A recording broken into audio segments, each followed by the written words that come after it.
The moderator intervened. What response does Earth intend? Ambassador Chen. Maya straightened her shoulders. Earth formally condemns this unprovoked attack and will be withdrawing from all outposts within 5 light-years of Veridan territory to prevent further loss of innocent life. We request safe passage for evacuation vessels. Murmurs swept through the chamber, some sympathetic, others dismissive. The Veridan delegation didn't bother hiding their contempt. They retreat, Krell announced loudly. As expected. Maya's gaze swept the chamber.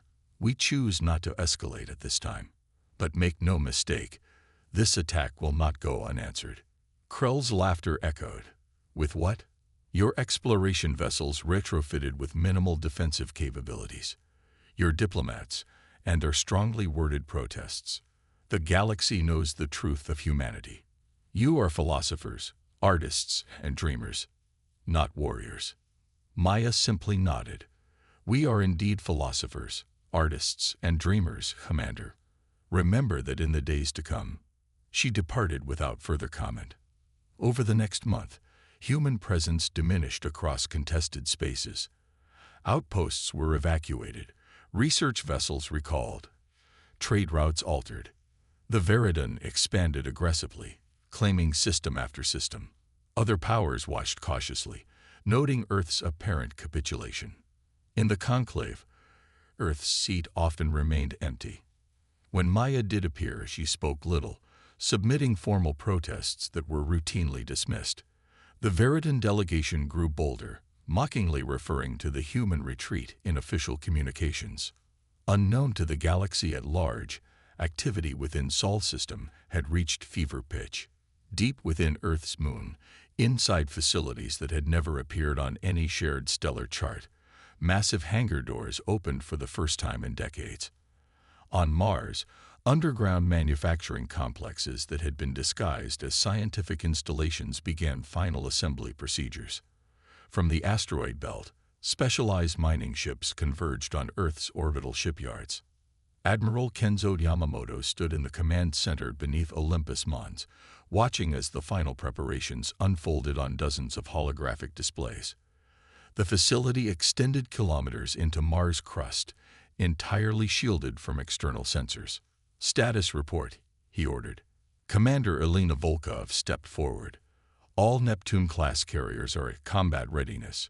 The Ares battle group has completed final weapons integration. The stealth corvette screen is in position near the Kuiper belt. We're ready, sir. And the Veridan. Still consolidating their gains in the Perseus arm. Their main fleet is concentrated around the Proxima system. They've established a major forward base where our research station stood. Kenzo nodded grimly. Appropriate. First strike. The Thanatos protocol is prepared for deployment. All targeting solutions confirmed. And the diplomatic course. Ambassador Chen will address the conclave once more tomorrow, her final attempt at peaceful resolution. Kenzo's weathered face showed no emotion. She knows it will fail. Yes, sir. That's the point. In a private chamber adjacent to the conclave, Maya Chen met with representatives from Earth's few allies, smaller species who had benefited from human medical technologies and cultural exchange. You should reconsider, urged Delegate Tran of the Solari Collective, his bioluminescent patches pulsing with concern. The Veridan are ruthless. They've already seized 17 of your former outposts. Our decision is made, Maya replied quietly. I speak to the conclave tomorrow. Then we act. The Veridan military outmatches yours by every known metric, stated Ambassador Lure of the Gadari Republic. Their warships are more numerous, more heavily armed. Their weapons technologies are centuries ahead of what Earth has publicly demonstrated. Maya smiled faintly. Publicly demonstrated. Yes. What does that mean? Lure's sensory tentacles quivered. It means we've maintained certain capabilities in reserve. For what purpose? Asked Tran. Because humanity learned long ago that appearing harmless is sometimes the best defense. Maya answered. We spent centuries killing each other before achieving unity. We know war's true face. The next day, Maya Chen addressed the galactic conclave for what many assumed would be Earth's formal capitulation. High Commander Krell and the entire Veridan delegation were present, expectant and smug. Honored representatives, Maya began, her voice stronger than it had been in weeks. Earth comes before you one final time regarding the Veridan aggression. We have withdrawn from contested space. We have evacuated our people. We have filed formal protests. We have sought mediation. None of these peaceful avenues has produced results. Krell shifted impatiently. If this is another appeal for intervention, it is not. Maya cut him off. This is notification. The Veridan Empire has mistaken humanity's preference for peace as weakness. They have mistaken our patience for fear. They have mistaken our restraint for inability. Her next words fell into sudden silence. That was a costly error. The revelation. As Maya Chen delivered her warning to the galactic conclave, events were already in motion across the Perseus Arm. The first indication that something had changed came from Veridan border outposts, which abruptly went silent. Not destroyed, simply silent, as though communications had been surgically severed. High Commander Krell received the first urgent notification during Maya's speech, his neural implants flashing warning codes across his visual field. He dismissed them initially, focused on formulating a suitably condescending response to the human ambassador. Your threats are as empty as your diplomatic posturing, he declared. The Veridan Empire acknowledges your notification and dismisses it with the contempt it deserves. Maya's expression remained unchanged. This isn't a threat, Commander. It's a courtesy. As we speak, Operation Prometheus has commenced. Throughout the conclave chamber, representatives began receiving their own urgent communications. Displays flickered with incoming data feeds. A ripple of astonishment spread through the assembly. The moderator's voice cut through the growing commotion. We are receiving reports of significant military activity in formerly human-occupied systems. Ambassador Chen, explain yourself. For centuries, humanity divided itself into competing nations. Maya began, her voice carrying easily over the murmurs. We fought devastating wars using increasingly sophisticated weapons. When we finally achieved unity, we made a collective decision. We would present ourselves to the galaxy as we wished to be, peaceful explorers and diplomats. But we never forgot our martial past. On the main display at the center of the chamber, footage began streaming in from across the Perseus Arm. Sleek, angular vessels unlike any human ships previously documented were emerging from what appeared to be empty space. Active camouflage systems, far beyond known human technology, shimmered as they deactivated, revealing a massive fleet. What is this deception? Krell demanded, rising to his full height. Not deception. Prudence, Maya replied calmly. Earth's defense fleet has never been displayed at full capacity. Our warships have never operated with shields at maximum. Our weapons have never fired at true yield. Until today. The footage showed Veridan defense platforms around captured human outposts, suddenly erupting in silent explosions. No weapons fire was visible. The platforms simply disintegrated. Quantum destabilizers, Maya explained to the stunned assembly. They disrupt the fundamental forces binding matter together. We developed them 2 centuries ago during our internal wars, then banned them as too destructive. We maintained the technology, hoping never to use it again. Krell's exoskeleton clicked rapidly, a sign of agitation. This is impossible. Our intelligence networks would have detected. Your intelligence networks saw exactly what we wanted them to see, Maya interrupted. Exploration vessels with token defenses, civilian infrastructure, research outposts. Meanwhile, we built our true fleet in artificial caverns throughout our solar system, hidden from all external observation. The display shifted to show the Veridan forward base at Proxima Centauri, the site of their attack on the human research station. A single Earth vessel, considerably larger than any human ship previously documented, moved into orbit. From its underside, a pinpoint of light emerged, striking the Veridan base. The entire installation, along with a significant portion of the surrounding landscape, simply ceased to exist, leaving a perfectly hemispherical crater. A gravity lance, Maya stated. It creates a momentary artificial singularity, extremely precise and contained, but utterly devastating within its radius. The conclave chamber had fallen completely silent.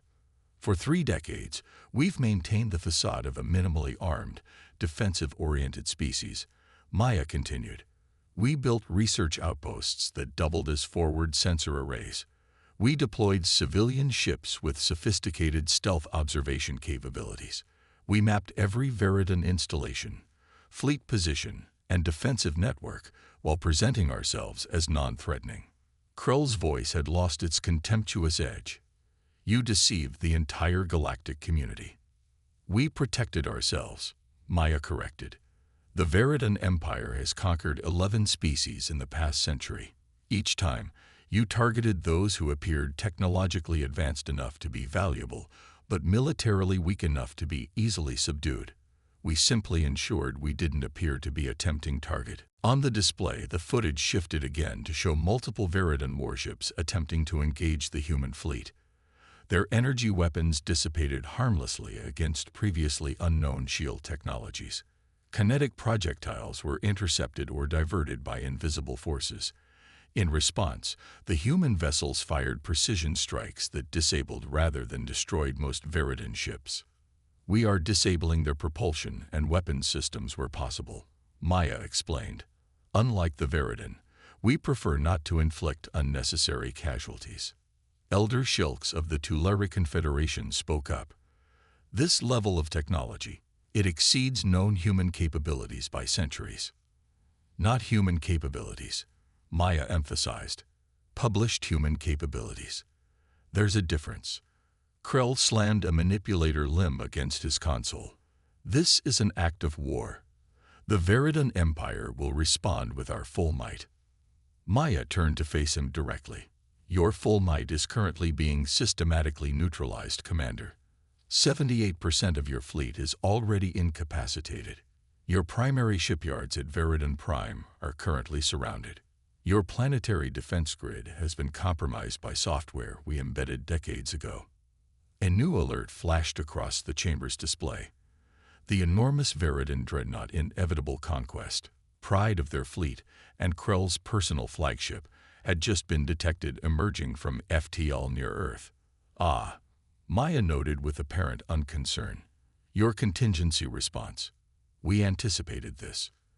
The display split to show Earth's orbital space. As the massive Veridan vessel decelerated, it was suddenly surrounded by dozens of human ships, materializing from seemingly empty space. Before the dreadnought could bring its weapons to bear, precise strikes disabled its engines and primary weapon systems. As you can see, Maya continued, the situation is under control.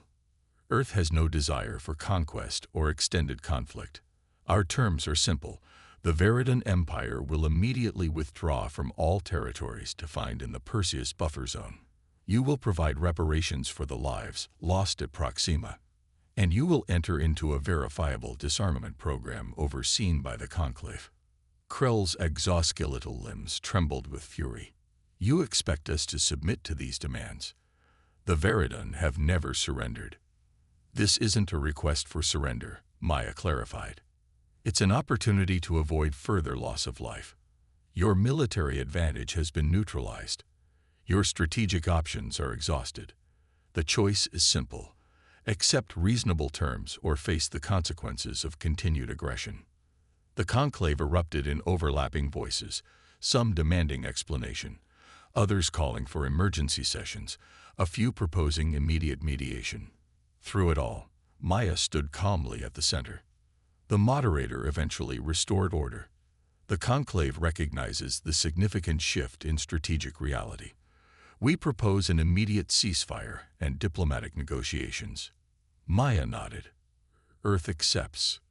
We have already ceased offensive operations and will maintain position pending Veridan response. All eyes turned to High Commander Krell, who stood rigid, his natural arrogance shattered by the unprecedented reversal. After a long moment, he gave a terse nod. The Veridan Empire accepts the proposed ceasefire. We will negotiate terms. 3 days later, Maya Chen sat across from Krell in a neutral negotiation chamber. The Veridan commander had lost much of his bluster, though his posture remained defiant. Your deception was masterful, he acknowledged grudgingly. We completely misjudged humanity's capabilities. That was the intention, Maya replied. We observed how the Veridan treated species they perceived as threats versus those they dismissed as inconsequential. We made a strategic decision to appear as the latter, while building a war machine in secret. While maintaining defensive capabilities, Maya corrected. Earth genuinely prefers peaceful cooperation. Everything I said in the conclave about our values was true. But preference for peace isn't the same as inability to fight. Krell's upper limbs twitched. The question remains, why reveal yourselves now? You could have maintained the deception. Maya leaned forward slightly. Because civilization requires boundaries, Commander. We allowed your provocations, your insults, even your territorial encroachments. But when you targeted civilians, children, you crossed a line that demanded response. And now, what happens when the negotiations conclude? Earth will maintain its defensive posture while continuing its primary missions of exploration and scientific advancement. We have no territorial ambitions beyond protecting our existing colonies. And if another power challenges you. For the first time, Maya's diplomatic facade showed a glimpse of steel beneath. They would be making the same mistake you did, Commander. Humanity's patience is vast, but not infinite. Our preference for peace is genuine, but not out of weakness. We have the capacity for terrible violence precisely because we understand its costs so well. As news spread throughout the galaxy of humanity's true capabilities, perceptions shifted dramatically. Species that had dismissed humans as naive idealists reassessed their understanding. Trade negotiations took on new dimensions. Diplomatic overtures from previously uninterested powers suddenly arrived at Earth's embassies. In a private meeting with Admiral Yamamoto following the successful conclusion of the Veridan crisis, Maya expressed mixed feelings about the outcome. We've revealed our hand, she noted. The facade we maintained for decades is gone. Yamamoto nodded thoughtfully. True, but perhaps this is the beginning of a more honest relationship with the galactic community. They now understand that our pursuit of peace comes from choice, not necessity. And the Thanatos Protocol. Do we maintain it? In reserve, as always, the Admiral replied. The ultimate deterrent remains unused, and hopefully will stay that way. Maya gazed out at the stars visible through the viewport. They call our kindness weakness, our restraint cowardice. A common error throughout human history, Yamamoto observed, mistaking the civilized reluctance to use force for the inability to wield it. The galaxy understands us better now. Yes, the Admiral agreed. They've learned what our own history taught us centuries ago. The truly dangerous ones aren't those who rush to violence. They're those who have mastered it and choose to hold it in reserve. Maya's reflection joined the Admiral's in the viewport glass. Peace through strength. Strength hidden behind peace, Yamamoto corrected. The most effective shield is one your adversary doesn't know exists, until they test it. Across the galaxy, the lesson spread, whispered among diplomats and military strategists alike. Never mistake humanity's kindness for weakness. Behind their extended hand of friendship lies power beyond reckoning. Power they pray they never need to use again.